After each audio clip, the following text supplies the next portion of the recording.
दक्षिण में ब्रह्मगिरी नाम का पर्वत है। क्या पर्वत है? ब्रह्मगिरी। इस ब्रह्मगिरी में गौतम ऋषि रहते हैं, जो 10,000 वर्षों तक तपस्या साधना करके अपने जीवन को आत्मज्ञान में और ईश्वर प्राप्ति में लगाया। इनकी पत्नी अहल्या देवी, कौन सी माता? अहिल्या माता। दोनों बड़े ही प्रेम से उस स्थान पर निवास कर रहे हैं। इस पावन निवास स्थान पर अचानक 100 वर्षों तक बारिश नहीं हुआ। कितने वर्षों तक? 100 वर्षों तक। समझो 100 वर्षों तक कहीं अकाल हो जाए तो उस जगह की गति क्या हो महाराज? हालत खराब हो जाती है। सब जगह सूखा पड़ गया। कहीं दूर दूर तक देखो तो एक हरी पत्ती नहीं दिखाई दे। ये हालत। अब धीरे धीरे लोग वहां से निकलने लगे। धीरे धीरे कोई कहीं चले गया, कोई कहीं चले गया। भाई जहाँ पानी नहीं हो, देखो इस संसार में जल और वायु ये दोनों बहुत अनिवार्य वस्तु है। हवा नहीं होगी वहाँ जीवन नहीं होगा, पानी नहीं होगा वहाँ कोई जिंदा नहीं होगा। सत्य वचन गुरुदेव। तो सब लोग इधर उधर जाने लगे। गौतम ऋषि के आसपास रहने वाले सभी ब्राह्मण ऋषि मुनि दूर दूर जाने लगे। गौतम ऋषि ने सोचा कि इस स्थान को कैसे छोड़ के जाऊं। ये स्थान में कई वर्षों तक मैं रहा, 10,000 वर्षों तक यहाँ मैंने तपस्या की है। कितने वर्षों तक? 10,000 वर्ष। उस स्थान का भी तो एक प्रेम होता है, स्थान का भी तो मोह होता है। वो स्थान को छोड़ के कैसे जाऊं भाई? दिल नहीं मानता, कैसे जाऊं? ये स्थान भी तो मेरा है। आज ये स्थान सूख गया, क्या ये स्थान छोड़ के मैं चले जाऊं? कैसे जाऊं? वो सोचते हैं मैं नहीं जाऊंगा। आसपास जितने कुटिया में ब्राह्मण थे, ऋषि मुनि थे, सब निकल गए, कोई नहीं। धीरे धीरे पशु पक्षियां भी सूखा होने के कारण दूसरे जहाँ हरे भरे क्षेत्र हैं वहां चले गए। और मात्र बचे कौन? गौतम ऋषि और उनकी पत्नी अहिल्या माता, ये दोनों ही वहां बचे रहे। गौतम ऋषि सोचते हैं कि अब मैं क्या यहाँ रह के बिना पानी मैं भी यूं प्यासा मर रहा हूँ, बिना कोई वस्तु खाने के मैं भी दुर्बल हो रहा हूँ, अब क्या करूँ? लेकिन मुझे मेरी चिंता नहीं है, इस क्षेत्रवासियों की भी चिंता है। इनका भी कल्याण होना चाहिए, क्षेत्रवासियों का कल्याण होना चाहिए, इन सबका कल्याण होना चाहिए। मैं मेरा क्या सोचूं? मैं तो संत हूँ, मुझे तो दुनिया का सोचना है, दुनिया का कल्याण करना है। मैं वरुण देव जो जल के अधिष्ठायक हैं, जल देवता हैं, उनकी तपस्या करके प्रसन्न करूंगा। उनको कहूंगा कि यहाँ बारिश करो। 100 वर्षों से यहाँ बारिश नहीं हुआ है। कितने वर्ष हो गए? 100 वर्ष। 100 वर्षों से बारिश नहीं हुआ है। मैं वरुण देव की साधना करके उनको कहूंगा कि बरसात करो, यहाँ पर बरसात करिए। कि जब ये वरुण देव की साधना करना चालू किए, सोचे कि 1 दिन करूं, 2 दिन करूं, वरुण देव प्रकट हुए ही नहीं। क्योंकि उस जगह में श्राप लगा था कि बारिश नहीं होना, और वरुण देव प्रकट हो जाएंगे तो वरदान मांगेंगे गौतम ऋषि, और वरुण देव को बारिश करना पड़ेगा। इसलिए वरुण देव आए नहीं, और गौतम ऋषि ने भी छोड़ा नहीं। गौतम ऋषि सोचते हैं कि कैसे नहीं आते वरुण देव? मेरी भक्ति से तो धरती भी हिलेगी जब सच्ची भक्ति करेंगे। क्या हिलेगी? धरती।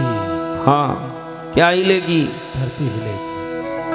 तो बड़ी तपस्या करते, 2 दिन, 3 दिन, 4 दिन, 5 दिन, 6 दिन, बगैर पानी, बगैर भोजन, हफ्ता, 10 दिन, 15 दिन, 20 दिन, 25 दिन, 30 दिन, 40 दिन, 50 दिन, 60 दिन, 70 दिन, बगैर भोजन, बगैर पानी बैठे बैठे गौतम ऋषि बोम वरुण देवाय नमः, बोम वरुण देवाय नमः, बोम वरुण देवाय नमः। कितने दिन निकल गए? 180 दिन। कितने दिन निकल गए? 180 दिन। 10,000 वर्ष तक जिन्होंने तपस्या साधना करके अपने शरीर को ही सिद्ध कर लिया था, वो गौतम ऋषि 6 महीने तक वरुण देव की साधना करते। 6ठे महीने तप की अग्नि इतनी बढ़ गई कि वरुण देव को आकर्षित होके बलात् आना ही पड़ा। गौतम ऋषि के सामने मकर वाहन, कमंडल, जल के देवता मकर वाहन पर वरुण देव प्रकट हुए। प्रकट होकर के गौतम ऋषि को कहते हैं, ऋषिवर आपकी तपस्या से मैं प्रसन्न हुआ, क्या वरदान मांगना है मांग लीजिए, इच्छित वरदान देने को मेरा मन कर रहा है। गौतम ऋषि कह रहे हैं, प्रभु वरदान देना है, देखो ये क्षेत्र उजाड़ पड़ा है, इधर बारिश करो, वापस यहाँ हरा भरा हो जाए। 100 वर्षों से अकाल पड़ा एक क्षेत्र में, एक पत्ता भी हरा नहीं है, इस जगह में क्या होगा महाराज, आप इसको हरा भरा कर दो, खूब जल यहाँ बरसा दो। वरुण देव ने कहा, महाराज विधि का विधान है कि यहाँ बारिश नहीं होना, उसके विरुद्ध मैं कुछ नहीं कर सकता, लेकिन आपकी ये तपस्या से मैं प्रसन्न हूँ, तो मैं आपको एक वरदान देता हूँ। एक हाथ जितना आप गड्ढा खोदो, कितना, एक हाथ, मैं उसमें अपना जल भर दूंगा और आप युगों युगों तक उससे जल निकालते रहोगे, कभी खत्म नहीं होगा, वो जल वहाँ से आता ही रहेगा। धरती का कोई भी व्यक्ति जल लेके चारों तरफ से हरा भरा हो जाएगा, ये धरती वापस पुण्यमय हो जाएगा, ये क्षेत्र सबका मंगल हो जाएगा। और ये कुंड का नाम जो आप गड्ढा करेंगे वो गौतम कुंड के नाम से, आपके ही नाम से युगों युगों तक इस जगह में आपका गुणगान करता रहेगा। वर्णदेव ने आशीर्वाद दिया, गौतम मुनि ने एक गड्ढा खोदा।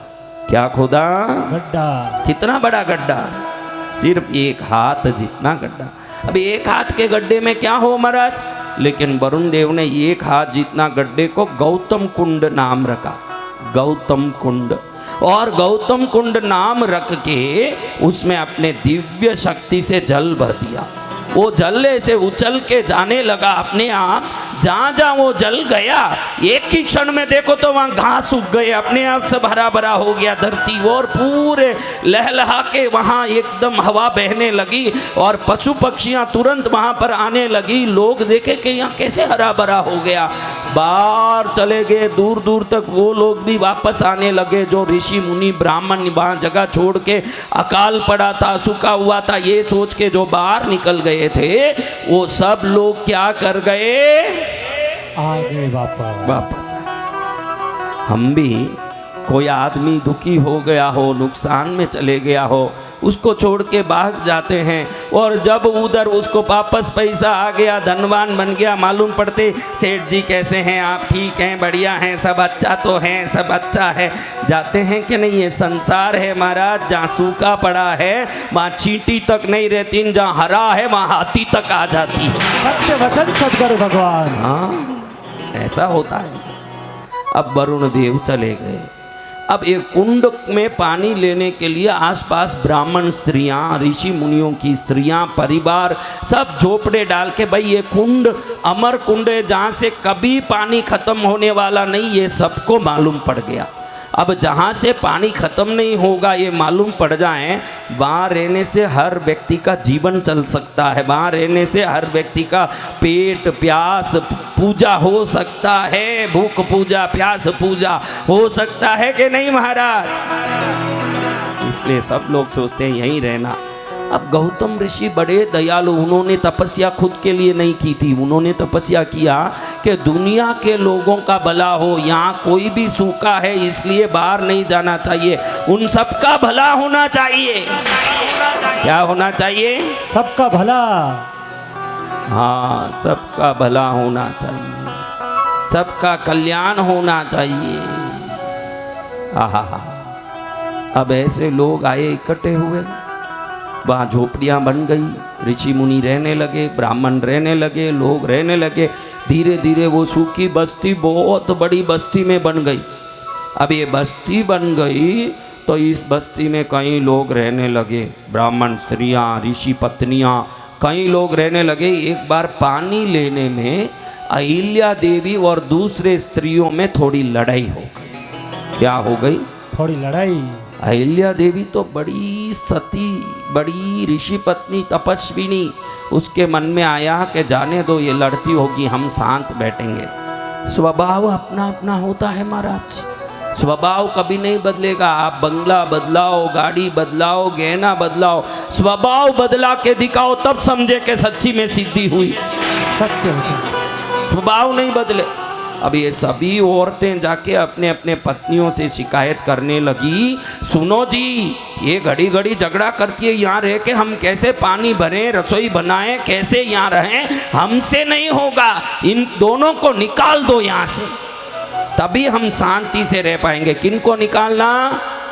जिन्होंने ये तपस्या करके पानी का कुंड बनवाया, उन्हीं को निकालने की प्लान कर रही है सभी स्त्रियां। देखो, उपकारी पर अपकार ये गलत स्वभाव से होता है। हमारे ऊपर किसी का तिन भर भी, एक तिल भर भी, एक तिनका भर भी उपकार हो, जिंदगी भर उस उपकार का एहसान माने, वही सच्चा मनुष्य है। सत्य वचन सदगुरु भगवान। ये औरतें जाके पति को कहे कि तुम सब पड़े पड़े मुंह देख रहे हो और ये औरत वहाँ पानी लेने में झगड़ा करती है, हमको पानी लेने नहीं देती है। एक बात का 100 बात करके पतियों को उकसाया।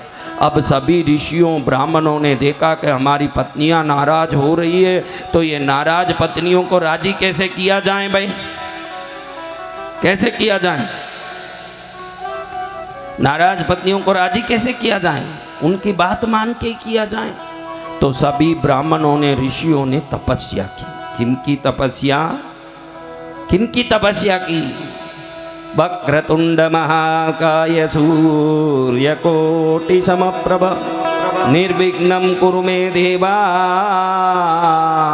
सर्वकार्येषु सर्वदा। किनकी तपस्या की होगी? गणपति भगवान, गणेश जी की तपस्या।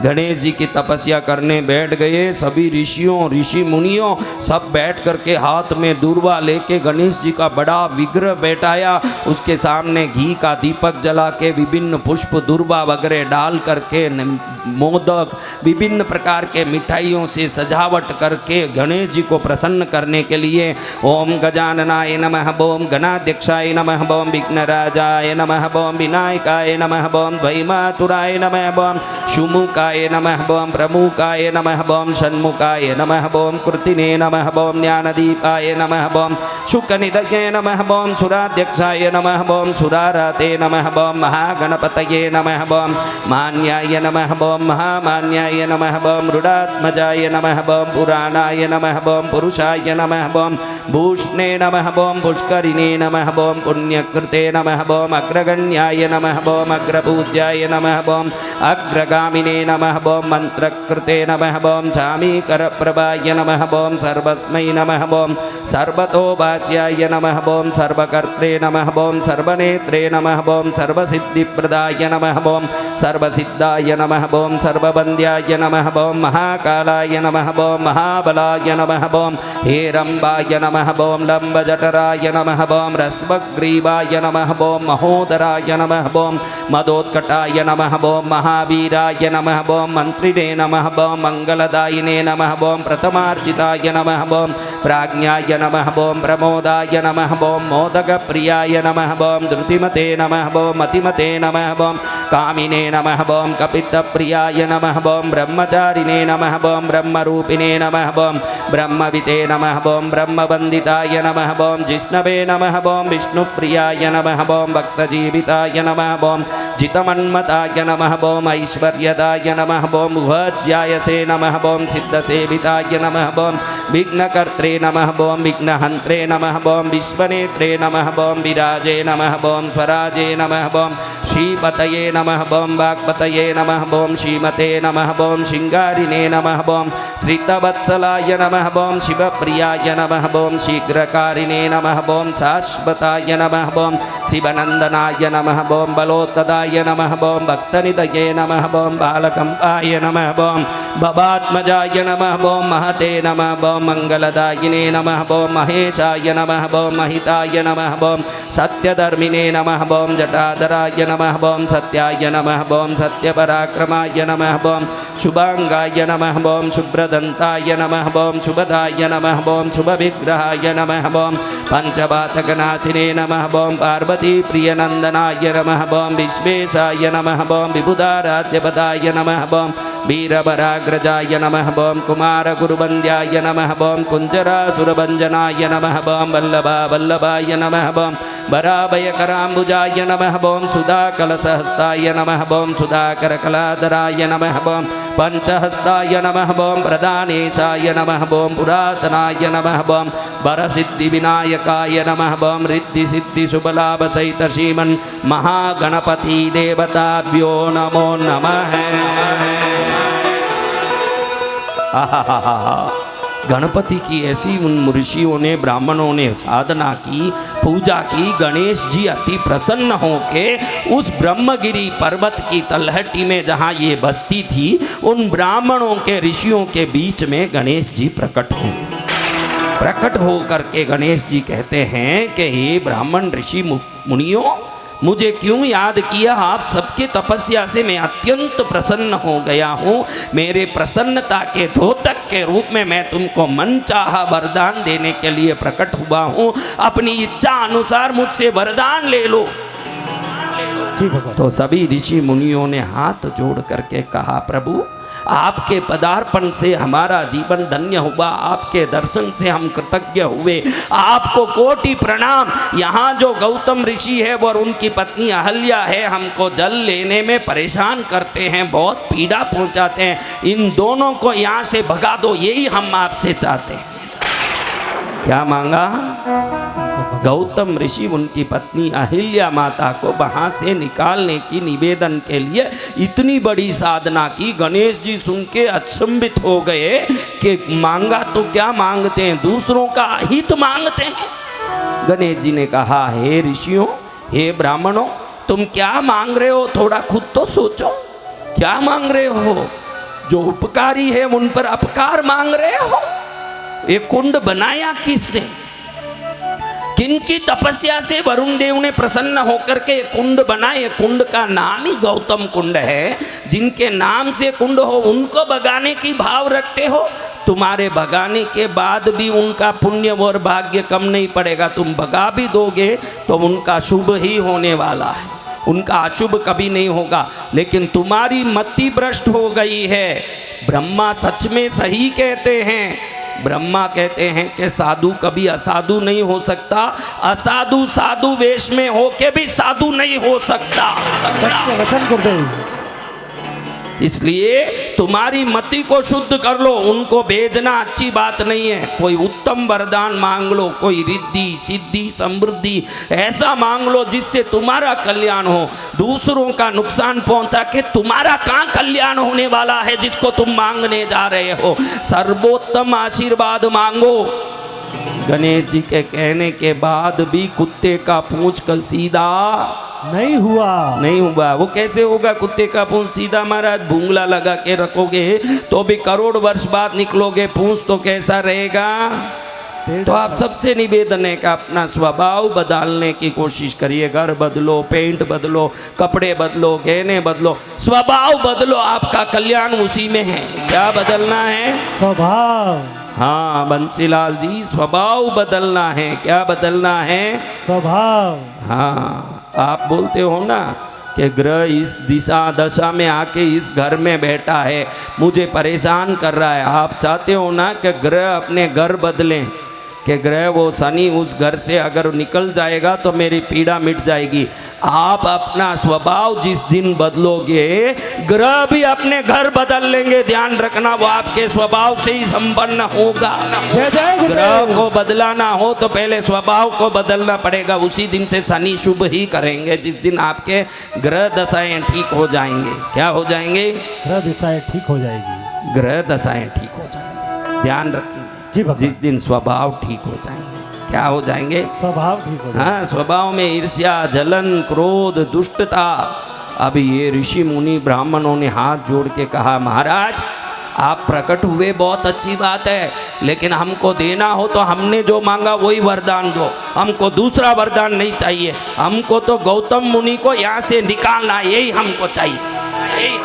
क्या चाहिए? गौतम ऋषि को निकालना। हाँ, गौतम मुनि को यहाँ से निकालना है परिवार सहित। हमको यही चाहिए और कुछ नहीं चाहिए। गणेश जी हताश होके कहने लगे, तुम्हारे भवितव्य को कोई नहीं बदला सकता। तुम्हारी बुद्धि में ये आया है तो जरूर कहीं अहित लिखा होगा इसलिए आया, लेकिन मैं सावधान कर देता हूँ, तुम्हारे निकालने से भी उनका अहित होगा नहीं। वो पुण्य आत्मा है, उनकी तपस्या से यहाँ जल का स्रोत खड़ा हुआ, तुम उनको निकालोगे? फिर भी तुम्हारी तपस्या के बल से आकर्षित होकर मैं आया हूँ, तो तुम्हारी तपस्या का फल देना मेरे लिए कर्तव्य बनता है। तो तुम्हारा कहा हुआ मैं करूँगा तो सही, तुमने जो बोला वो मैं करूँगा, गौतम मुनि को यहाँ से निकाल दूंगा, लेकिन इससे कदापि तुम्हारा कल्याण होने वाला नहीं है। गणेश जी कह के अदृश्य हो गए। अब ऋषि मुनियों को, ब्राह्मणों को बड़ा खुशी हुआ कि चलो देखो अब निकल जाएंगे गौतम मुनि, फिर ये कुंड हमारा हो जाएगा, मन चाहे जल निकालेंगे, मन चाहा इसमें से पानी का उपयोग करेंगे। किसका आधिपत्य होगा? स्वामी बन के हमको धमकी देते हो, तुमको निकालेंगे हम।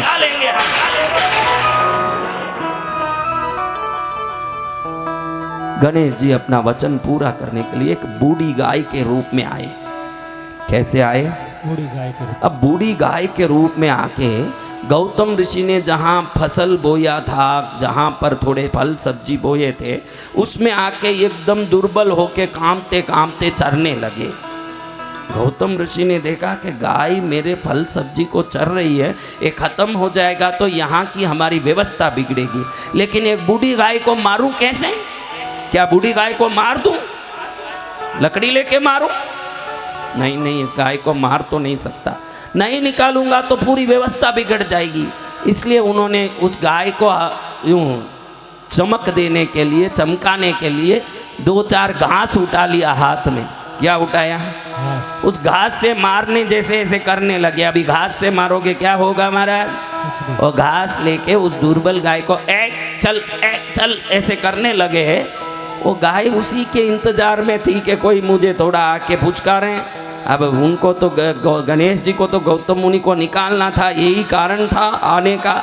तो इधर वो घास लेके थोड़ा सा पास जाके ऐसे निकालने की कोशिश जैसे करने लगे, उसी समय ये बूढ़ी गाय वहीं मर के गिर गई। अब गौतम ऋषि को लगा कि हाँ, मैं गौ हत्या का पापी बन गया, मेरे हाथ से गाय मर गई, मैं कैसा ऋषि, मुझे गौ हत्या का पाप लग गया। आसपास सब ऋषि मुनि ब्राह्मण खड़े थे इसी को देखने। उनको मालूम था कि निकालने के लिए कुछ कारण होने वाला है और गणेश जी गाय बन के आने वाले हैं। जैसे ही देखा उनको तो मजा मिल गया। सब आके अरे पापी दुष्ट दुष्ट, गाय को मार के आराम से खड़ा है, आज से तू कोई भी पितृ यज्ञ देव यज्ञ करने लायक नहीं रहा। ना अग्नि देव तेरा यज्ञ प्राप्त करेंगे, न पितृ तेरे यज्ञ का फल प्राप्त करेंगे। तू गौ हत्यारा है, महापापी है, तू यहाँ से निकल जा। तेरा मुंह देखने से हमारी पूजा पाठ यज्ञ सब नष्ट हो जाएगा, हमारे पूजा भक्ति का फल मिलना खत्म हो जाएगा। तेरे मुंह में हम नहीं खड़ेंगे, तू निकल यहाँ से। सभी लोग परम तपस्वी करुणामयी सद्गुणी सदाचारी गौतम ऋषि को पत्थरों से मारने लगे। पत्थरों से मार मार के उनको भगाने की कोशिश करने लगे। अहिल्या माता रोने लगी कि मेरे पति पर ये क्या कलंक हुआ। सब लोग कह रहे हैं तुरंत निकल जा, कल सुबह तेरे मुंह देखेंगे तो हमारे लिए तो बहुत नुकसान हो जाएगा। पापी, तूने गाय को मारा है, निकल जा।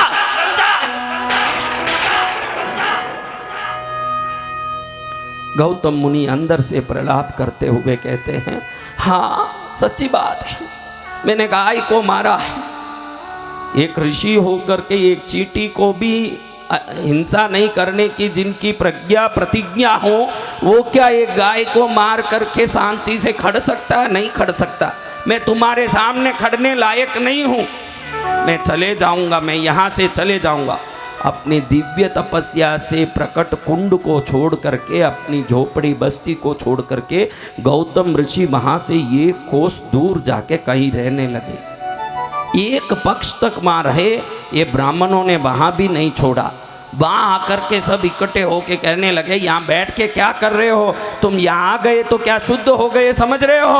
हमने तुमको इसलिए निकाला कि तुम हमारा मुंह ना देखो और तुम्हारा मनुष्य चेहरा देख के हमारा जीवन बर्बाद ना हो, इसलिए तुमको निकाला है। लेकिन तुम शुद्ध नहीं हो, अपनी शुद्धि का प्रायश्चित करो। क्या करना? ये पृथ्वी की 3 परिक्रमा करो। किसकी? पृथ्वी की, घर की नहीं, पृथ्वी की, हाँ उस पर्वत की नहीं, पृथ्वी की 3 परिक्रमा करो। कितनी परिक्रमा? 3 परिक्रमा। पृथ्वी की 3 परिक्रमा करो। जी भगवान। और 108 बार ब्रह्मगिरी की परिक्रमा करो। कितनी बार? 108 बार। 108 बार ब्रह्मगिरी की परिक्रमा करो। 1 महीना व्रत करो। गौतम ऋषि सोचने लगे कि पृथ्वी की 3 परिक्रमा, पृथ्वी क्या छोटी है जो जिसकी 3 परिक्रमा करेंगे।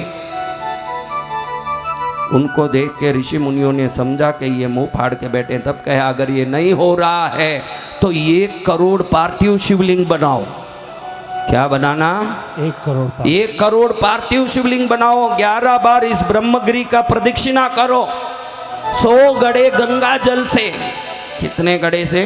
100 गड़े। 100 गड़े गंगा जल से ये 1 करोड़ पार्थिव शिवलिंग का स्नान कराओ। तब हम समझेंगे कि तुम शुद्ध हुए। अब गौतम ऋषि ने सोचा 3 बार पृथ्वी की परिक्रमा करूंगा तो मुझे क्या मिलेगा, उससे क्या मिलेगा, लेकिन 1 करोड़ पार्थिव शिवलिंग बनाऊंगा तो शंकर जी की कृपा तो मिलेगी इस बहाने। सत्य वचन। तो मैं परिक्रमा करने क्यों बैठूं? ऋषि मुनियों, मैं गौतम आपके सामने ये प्रतिज्ञा लेता हूं, जो गौ हत्या का पाप मुझे लगा है, इस पाप के प्रायश्चित के रूप में मैं 1 करोड़ पार्थिव शिवलिंग बनाऊंगा। जय जय गुरुदेव।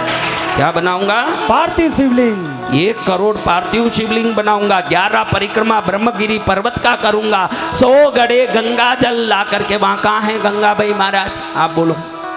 ये 100 गड़े गंगा को लाके जल से इन पार्थिव शिवलिंगों का स्नान करा के इस पाप से मैं मुक्त होऊंगा।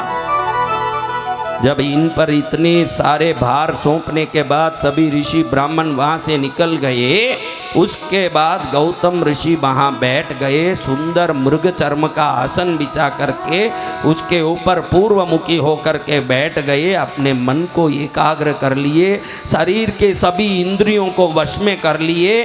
आंख अंतर्मुखी हो गया, श्वास अवरुद्ध हो गया, कान आवाज सुनने से निषेध हो गया, नाड़ियां सिर्फ जीवित रहने के लिए धड़कने लगी और स्वयं को एकाग्र करके ओम नमः शिवाय, ओम नमः शिवाय,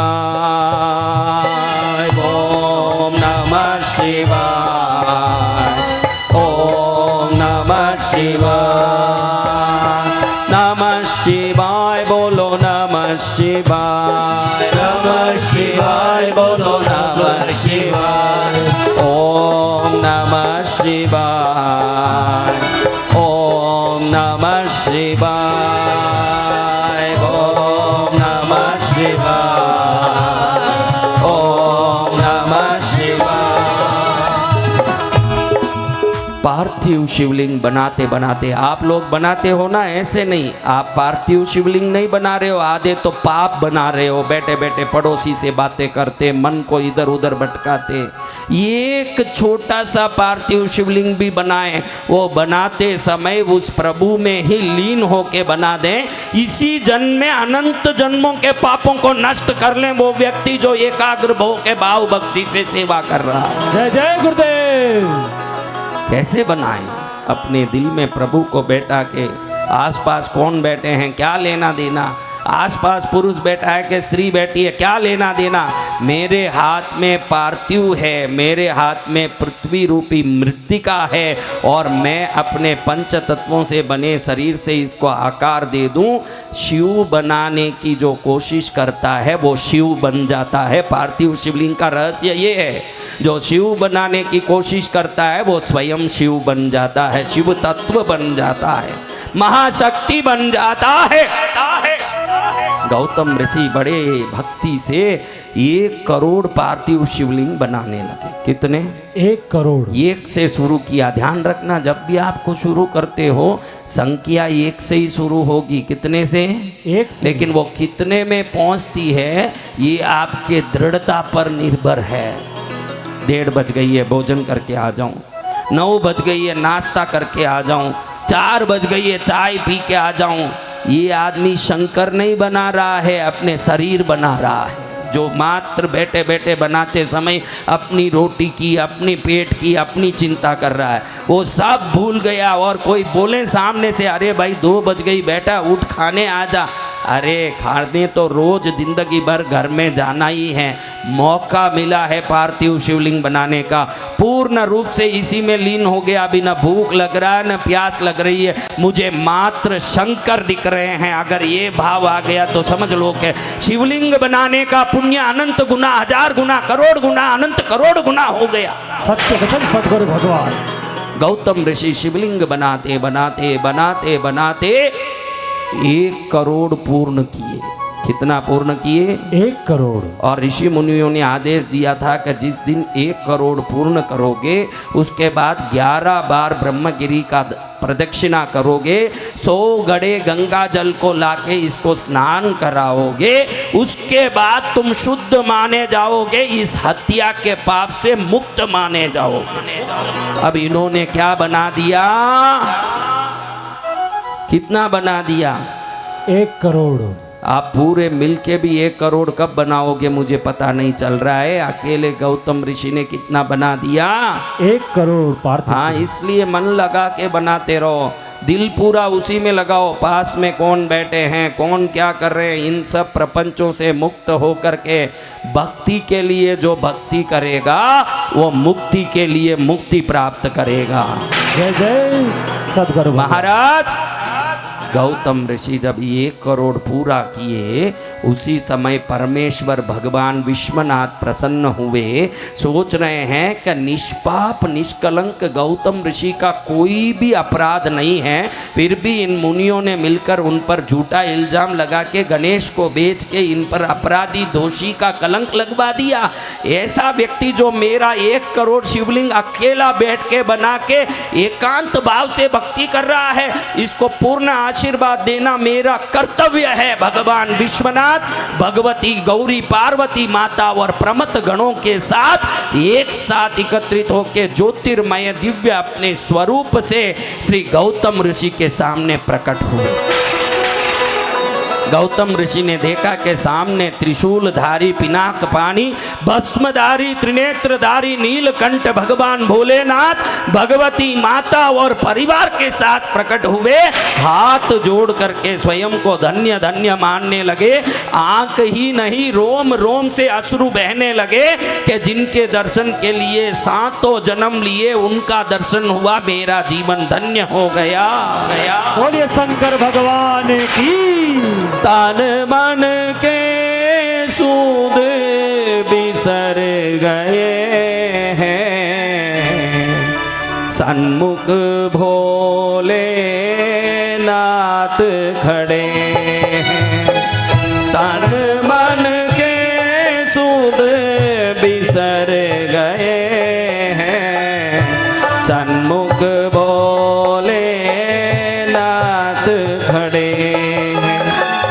एक टक गौतम देख रहे हैं, पार्वती मां साथ खड़ी है।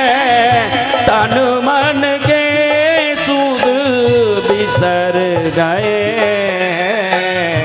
सन्मुख भोले नाथ खड़े हैं। भोलेनाथ भोलेनाथ भोलेनाथ भोलेनाथ भोलेनाथ भोलेनाथ भोलेनाथ।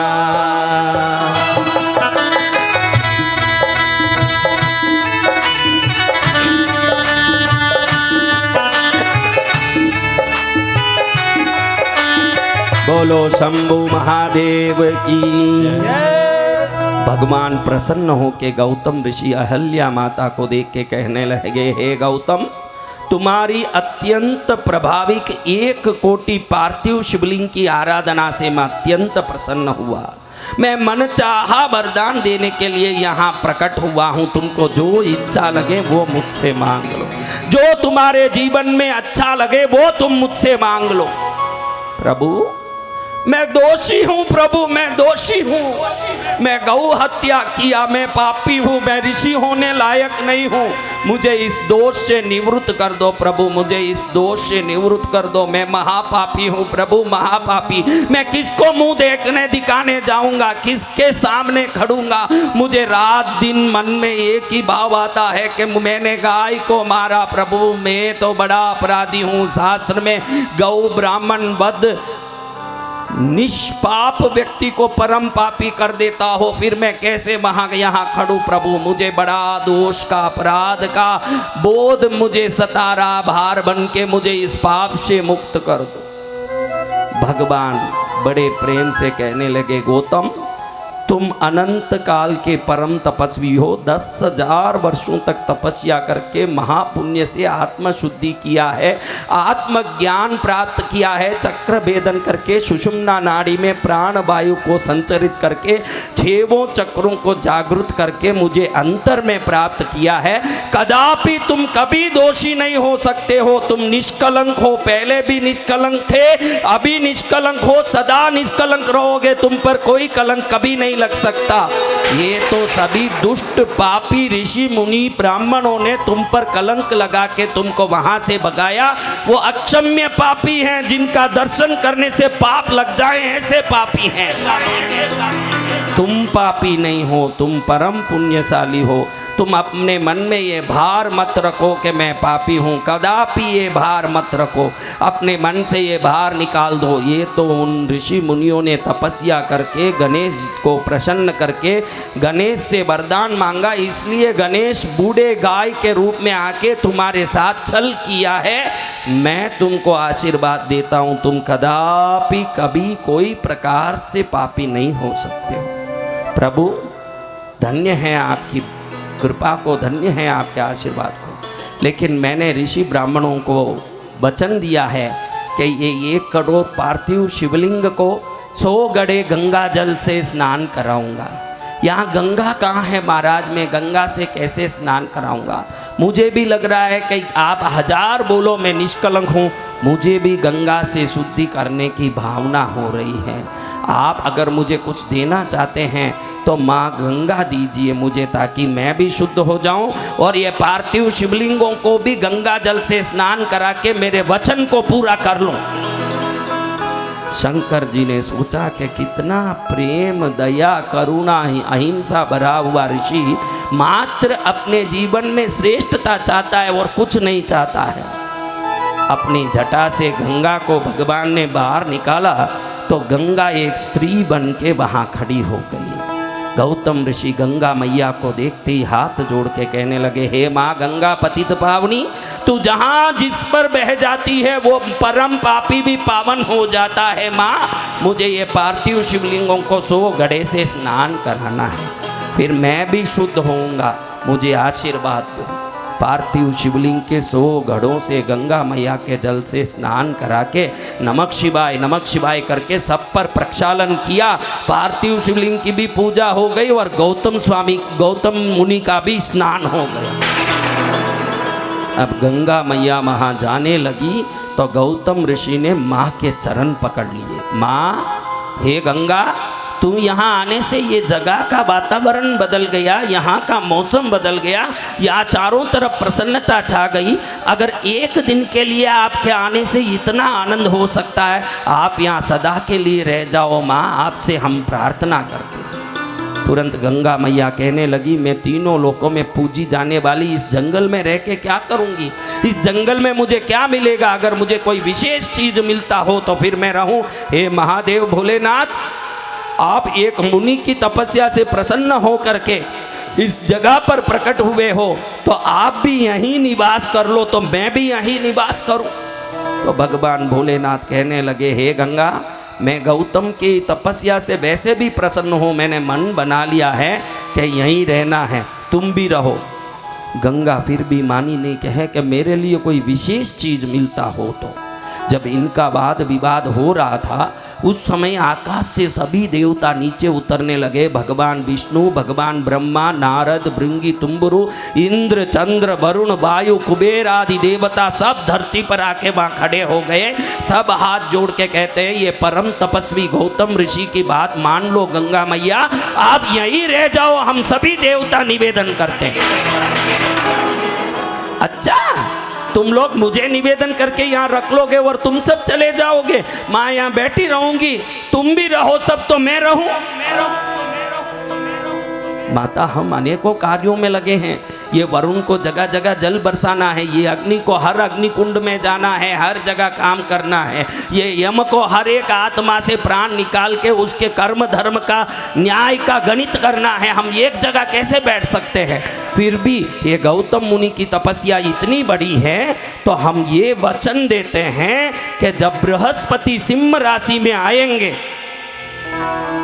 तो हम सभी ब्रह्मा विष्णु से लेके 33 कोटि वर्ग देवता जब बृहस्पति सिंह राशि में आएंगे, हम सब इस जगह पर आएंगे, हमारी जगह छोड़ के।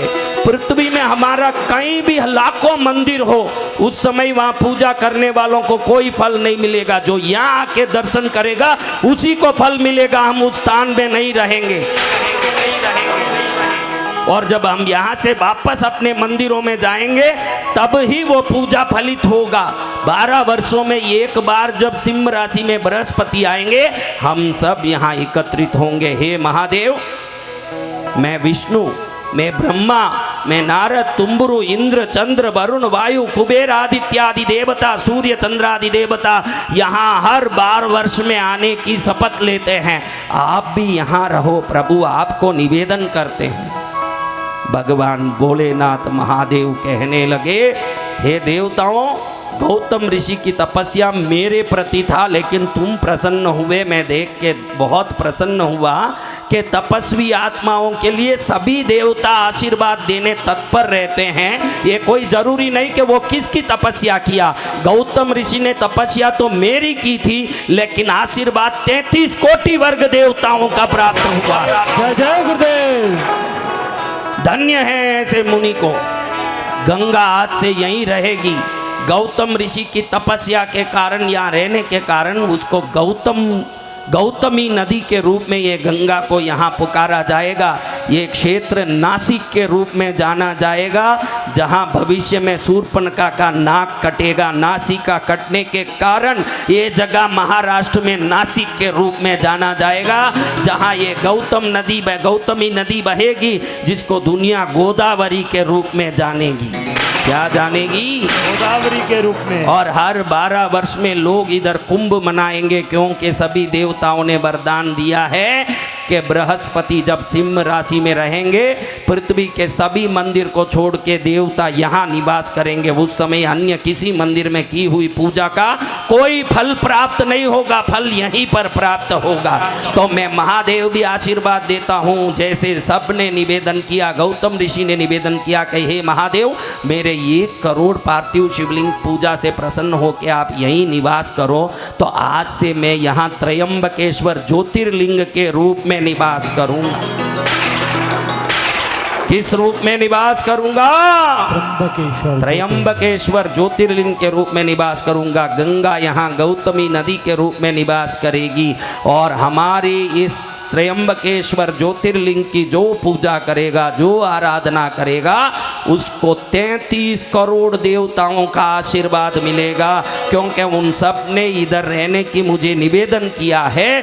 जो मेरा दर्शन करेगा त्रयंबकेश्वर में आकर के, उनके जीवन में सदा सुख ही सुख, आनंद ही आनंद हो जाएगा, क्योंकि विश्व में ये एक ही ज्योतिर्लिंग होगा ऐसा, जहाँ दर्शन करने मात्र से ब्रह्मा विष्णु का भी आशीर्वाद उनको प्राप्त हो जाए। जय जय गुरुदेव। ऐसे भगवान महादेव ने आशीर्वाद जहाँ दिया, ऐसे गौतम ऋषि, अहिल्या माता जहाँ रहने लगे, सभी ऋषि ब्राह्मणों ने क्षमा मांगा कि हमने बहुत बड़ा अपराध किया आपके साथ, हमने गलत इल्जाम लगाया, सच में आपसे गौ हत्या नहीं हुई थी। वो तो गणेश जी बूढ़े गाय के रूप में आके आपके सामने मरते हुए ऐसे स्वांग करके गिर गए थे।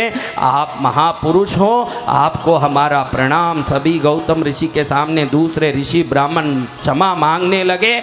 और जैसे गणेश जी ने पहले ही मुनियों को कहा था कि इनको बदनाम करने जाओगे तो भी ये बदनाम नहीं होंगे, इनका तो यश ही बढ़ेगा, वैसे महायश को बढ़ाने वाले गौतम ऋषि के कारण श्री त्रयंबकेश्वर ज्योतिर्लिंग की स्थापना हुई। वहाँ जब से गौतम ऋषि ने 1 करोड़ पार्थिव शिवलिंग बनाया, प्रभु प्रकट हुए, तब से आज तक प्रभु महादेव वहाँ पर ज्योतिर्लिंग के रूप में निवास करके आने वाले भक्तों को धन्य धन्य करते हैं। और वहीं उनके वचन के अनुसार सभी देवता जब बृहस्पति सिंह राशि में प्रवेश करते हैं, 12 वर्ष में एक बार सभी देवता वहाँ उपस्थित होकर गंगा मैया को दिया हुआ वचन पूरा करते हैं। ऐसे गंगा की विशेषता, ज्योतिर्लिंग की विशेषता, महादेव की विशेषता, गौतम ऋषि की विशेषता, अहिल्या माता की विशेषता, ब्रह्मा विष्णु की विशेषता से संपन्न श्री त्रयंबकेश्वर ज्योतिर्लिंग के इतिहास को कोई भी सुनता है, उसके अनंत कोटि जन्मों के पाप को नष्ट करके वो परम पुण्यवान और परम सौभाग्यवान बनता है।